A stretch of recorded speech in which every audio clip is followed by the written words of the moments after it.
ડીસા તાલુકાની નવી પીરડી પગાર કેન્દ્ર શાળામાં સામાન્ય વરસાદમાં પણ ઢીંચણસમાં પાણી ભરાઈ જતાં છાસવારે શિક્ષણ કાર્ય ઠપ થઈ જાય છે।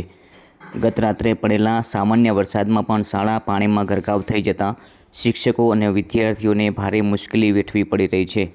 આમ તો વરસાદ આવતા તમામ લોકો અને ખાસ કરીને ખેડૂતોમાં ખુશીનો માહોલ જોવા મળતો હોય છે, પરંતુ વરસાદની વાત સાંભળતા જ ડીસાની નવી પીરડી પગાર કેન્દ્ર શાળાના શિક્ષકો અને વિદ્યાર્થીઓ ચિંતાતુર બની જતા હોય છે, કારણ કે આ નવી પીરડી પગાર કેન્દ્ર શાળા પીરડીના સૌથી નીચાણવાળા વિસ્તારમાં બનેલી હોવાના કારણે જ્યારે પણ વરસાદ થાય છે ત્યારે ગામનું તમામ પાણી આ શાળામાં ભરાઈ જાય છે।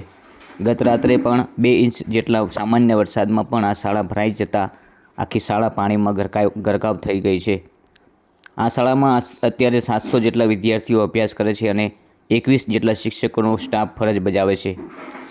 વળી પાણી ભરાઈ જવાની સમસ્યા આજથી નથી, વર્ષોથી છે અને દર વર્ષે ચોમાસામાં પાણી ભરાઈ જવાના કારણે અનેકવાર શિક્ષણ કાર્ય બંધ રાખવાની ફરજ પડતી હોય છે। આજે પણ આ શાળામાં ઢીંચણસમાં પાણી ભરાઈ જતાં 1 થી 5 ધોરણ સુધીના બાળકોને છૂટી આપવી પડી છે, જ્યારે 6 થી 8 ધોરણ સુધીના બાળકોને અન્ય જગ્યાએ ભણાવવામાં આવી રહેલ છે।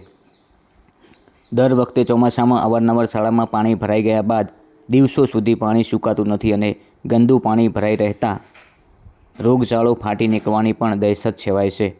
ત્યારે બાળકોને શાળામાં મૂકતા વાલીઓમાં પણ રોગચાળાના ભયના લીધે વાલીઓ પણ ફફડાટમાં હોય છે, જેથી શાળાના શિક્ષકોની સાથે વાલીઓની પણ માંગ છે કે તંત્ર દ્વારા શાળામાંથી પાણીના નિકાલની કાયમી વ્યવસ્થા, વૈકલ્પિક વ્યવસ્થા કરવામાં આવે। આ બાબતે શાળાના આચાર્ય હર્ષદભાઈ બારોટે જણાવ્યું હતું કે દર વર્ષે ચોમાસામાં આ શાળાની અંદર પાણી ભરાઈ જાય છે, જેથી બાળકોને અભ્યાસ કઈ રીતે કરવો તેની મુશ્કેલી સર્જાય છે।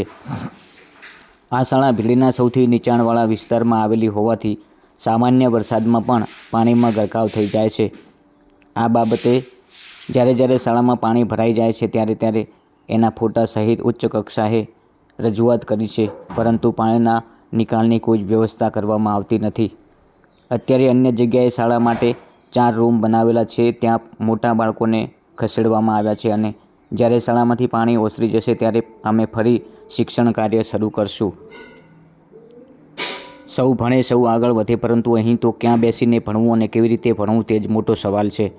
આપ જે દ્રશ્યમાં જોઈ રહ્યા છો એ ભીલડીના છે અને ભીલડીની આ પગાર કેન્દ્ર શાળામાં દર ચોમાસામાં આવી સ્થિતિ ઊભી થાય છે।